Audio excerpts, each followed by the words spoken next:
Lorry ఎక్కి ఊగిపోతూ, మామూలుగా కూడా మాట్లాడాడు, ఊగిపోతూ తాట తీస్తానంటాడు, గుడ్డలూడ తీసి తంటానంటాడు.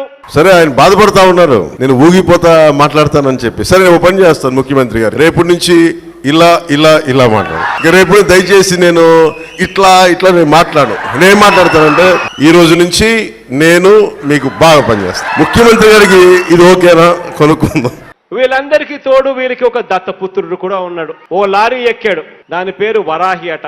సరిగ్గా ఆ నేర్చుకోకపోతే వారాహికి తేడా తెలియకుండా చెప్పు చుక్కొడతానంటాడు. నేను చెప్పు తీసి చూపించానంటే చాలా కథ జరిగింది దాని వెనక.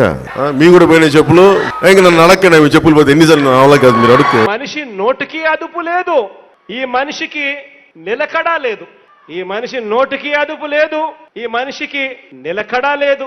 వారిలా పూనకం వచ్చినట్టు మనం ఊగుతూ మాట్లాడలేం, వారిలా మనం రౌడీల్లా మీసాలు వెలేయలేం, వారిలా మనం రౌడీల్లా తొడలు కొట్టలేం, వారిలా ఈ మాదిరిగా మనం బూతులు తిట్టలేం, వారిలా నలుగురిని పెళ్లి చేసుకొని 4 ఏళ్లకు ఒకసారి భార్యను మార్చలేం, పెళ్లి అనే ఒక పవిత్ర వ్యవస్థను రోడ్డు మీదికి తీసుకొని రాలేం. వారిలా ఈ పనులు మనం చెయ్యలేం. ఇవన్నీ కూడా వారికే పేటెంట్. ముఖ్యమంత్రి అక్షరాలు సరిగ్గా రావు, ఒత్తులు రావు, దీర్ఘాలు రావు. అందుకని జనసేన వయోజన సంచార పాఠశాల పథకం కింద ఈ ముఖ్యమంత్రికి నేనే అసలు దీర్ఘం ఏంటి, ఆ అంటే ఏంటి మొత్తం నేర్పిద్దాం భవిష్యత్తులో.